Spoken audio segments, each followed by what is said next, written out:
Now this is one of our customers that has outside tanks. Now these tanks are 500 gallons each. Most people who have inside tanks are 275 gallons each. But all tanks are piped the same way. We fill them, they all run on the same principle.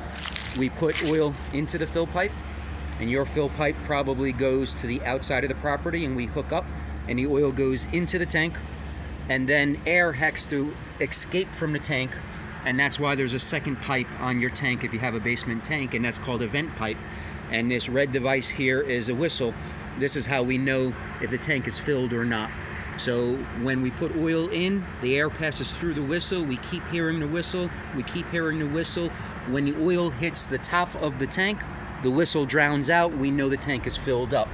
And this is what also vents the air out. And all a whistle is, this is a single without a gauge, gets screwed in the top of your tank, and there's a stem that goes inside your tank. And it lets the air pass through, and if I blow on it, we hear a whistle, and that's how we know it's filled or not.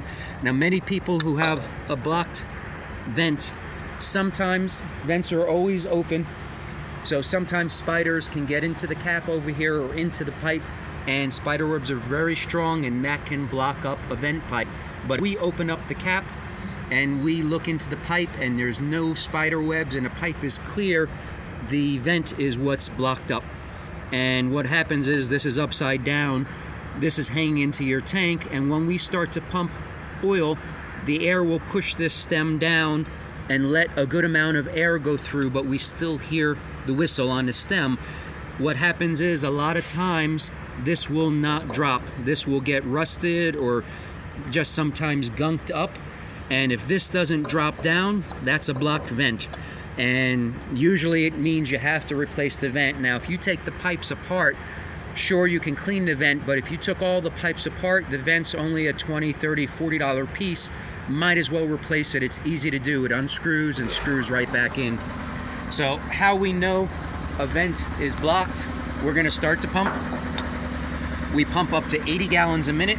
So we're gonna start to pump and pressurize the tank.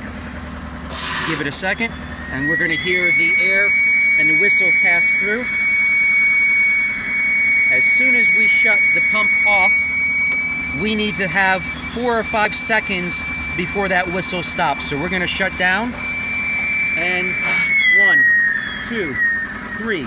There's no back pressure on the tank. This is nice and clear. We'll go up to 5 or 6 seconds, even 7 seconds of pressure, but once we shut off, if we start hearing 10 seconds, 15 seconds of the whistle in the air coming out of the tank, that means it's dangerous for us to pump, because we could pop the tank. And pumps are strong, and you think metal tanks are great. Within 10-15 seconds, the tank will blow out. All the oil will be in the basement. So how we know a vent is good, and we can hear it from being in the business a long time, we're gonna turn it on. We can hear, this sounds great, but other people's who have blocked vent, we know right away. So we're gonna shut it off. That stopped venting within 2-3 seconds. That's a new whistle, nice and great. Like I said, 5, 6, 7 seconds. But once we hear the pressure going and going and going, so if we've told you you have a blocked vent, that means we shut this off and the air is still coming out, the air is still coming out, the air is still coming out. That means this tank is pressurized and we can pop your tank. So we're gonna tell you, you have to fix it. Whether we have to get the pipes replaced, or a lot of times the vent alarm.